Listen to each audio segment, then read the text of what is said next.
This is a lure, and this is a 3D printer. What happens when we combine these two technologies?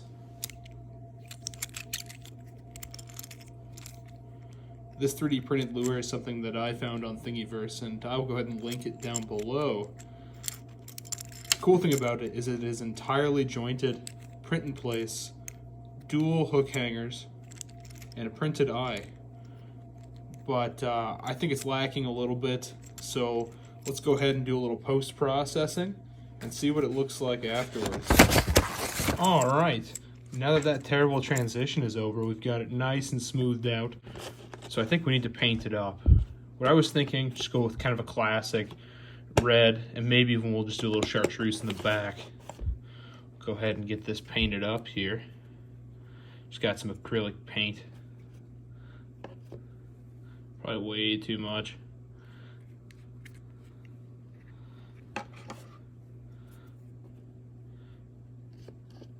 And I am not an artist.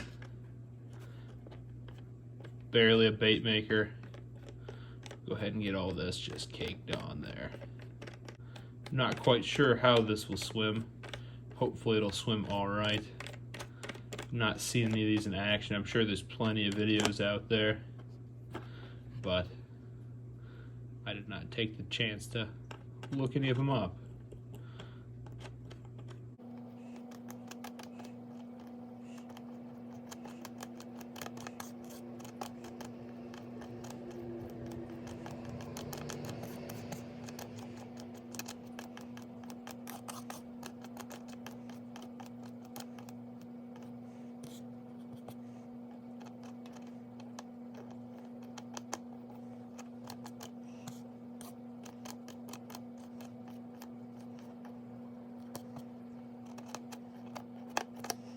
I guess I'm not worried anymore about getting it all over the place. I'll just go ahead and clean it up when I'm done. All right, now that I've got the brush cleaned here, I'll go ahead and paint that tail. Just need a little bit of paint here. Don't want to waste too much of it. Let's go ahead and not so carefully paint this tail here.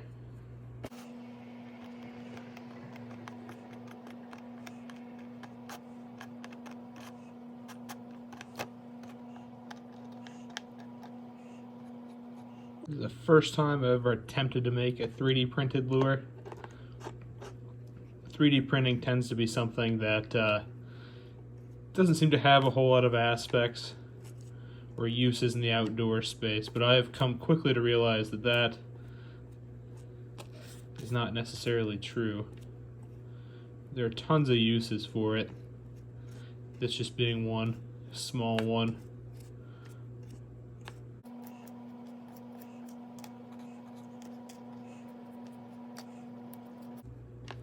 Alright, we'll go ahead and let that dry and we'll get the other side. Now that the paint's all dry, we're going to go ahead and sand this up here. It, as you can tell, that is a terrible paint job. That's alright. Give it a nice little sand with some 220 grit, get that serviceable. Not that the fish care, not that I care. Suppose I care a little bit.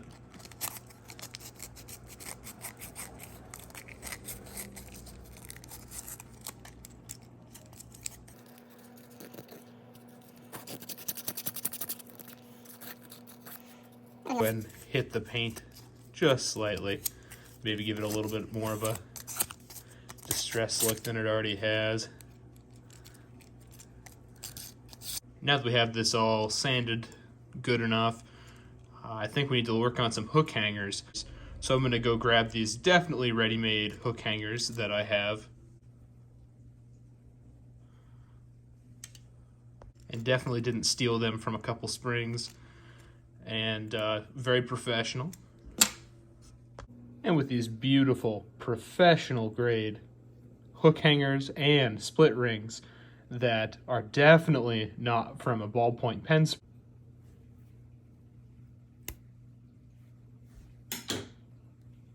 spring, we're going to go ahead and install these into our pristine 3D printed bait.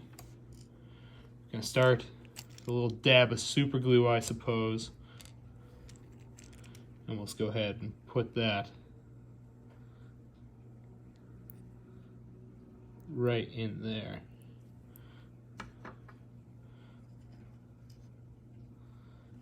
Try and keep it in frame and in focus. We'll go ahead and take this definitely perfect hook hanger and split ring and hang that right from there. Perfect. Mint. We do the same with this one here. I can frame it up a little better in the shot.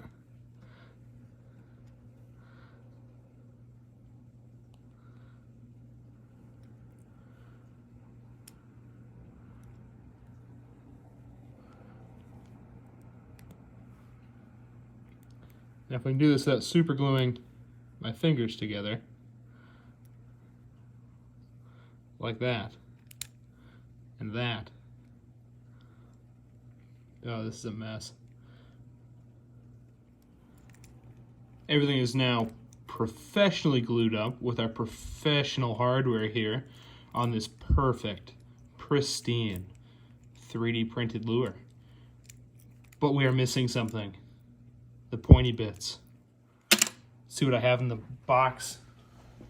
I was able to dig out these two unknown size treble hooks, but I do believe that it would be doing an injustice to just add plain treble hooks, especially to the back of such a beautiful bait. So I'm going to go ahead and tie a feather treble. So can you go over to the vise and get that figured out. Now that we have our treble hook locked in our vise, we can go ahead and start some thread. Go ahead and use that same trusty orange. We'll go ahead and start that thread.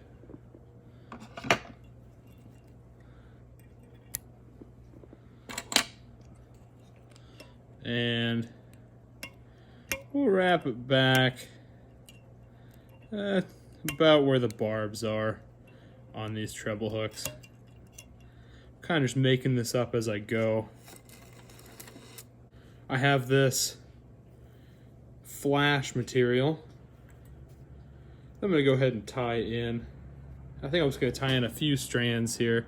This might be kind of hard to see, but it should give it a nice bit of something when it's going through the water. So let's go ahead and get that tied in. You know what?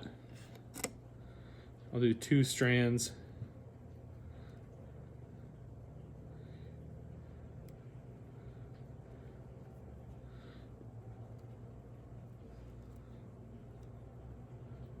Do 2 strands of it here. Give it a nice little lateral line look.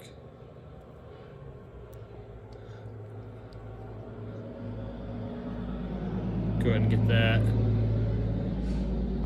tied in. I think there's a handful of wraps to lock them in.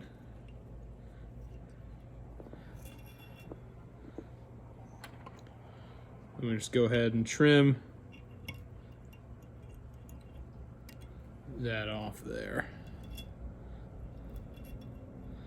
Now I've got those in. Got some feathers here. This is just a bit of dove feather from a dove I harvested this season. Go ahead and trim it back a bit.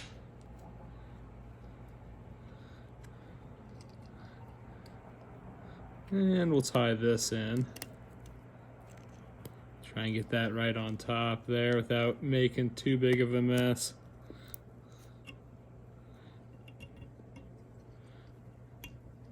Try and get it centered here.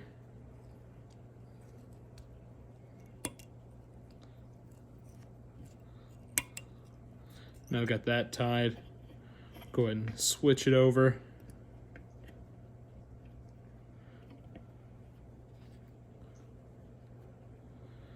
Got this scrap. I believe this is a scrap bit of marabou. We'll try and match that to length.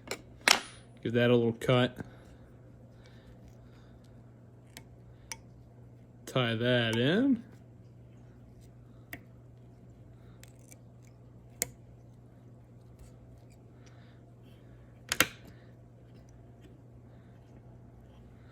And we'll go ahead, this other dove feather here.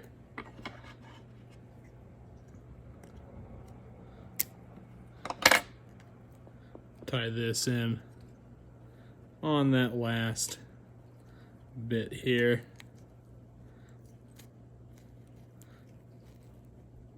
If I can get it to tie in flat.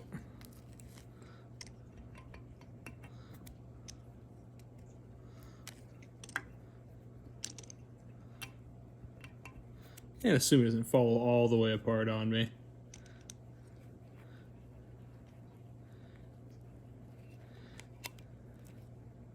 All right.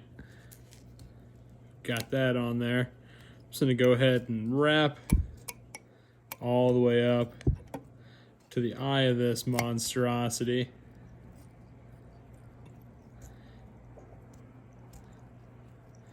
Double over it a couple times, just make that nice and thick on there.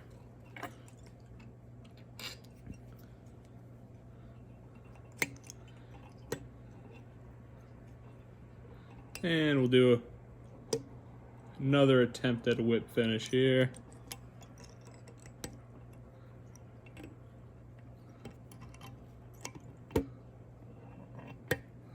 There we go. Trim that up.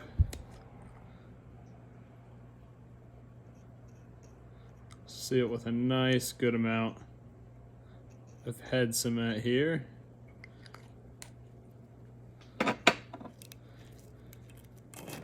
We can go ahead and take this flash,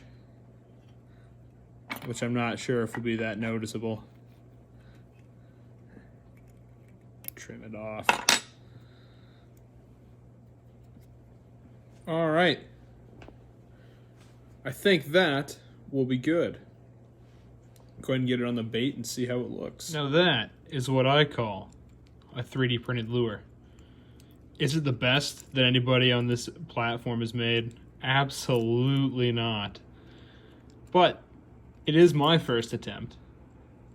And aside from that terrible, terrible, terrible job on the feather treble, I think it turned out okay. I think that'll catch some fish. Let me know if you end up making one of these. The beauty behind this is that aside from a bunch of plastic spaghetti and a 3D printer, I had everything else just lying around. So given that, I think it probably turned out better than expected. Now, a real bait maker would most definitely do a better paint job, would epoxy coat this by some miracle. However, as previously stated, I'm not a real bait maker. I'm just nobody. Hope you enjoyed this one. Let me know in the comments if you make one for yourself, and I hope it turned out better than this.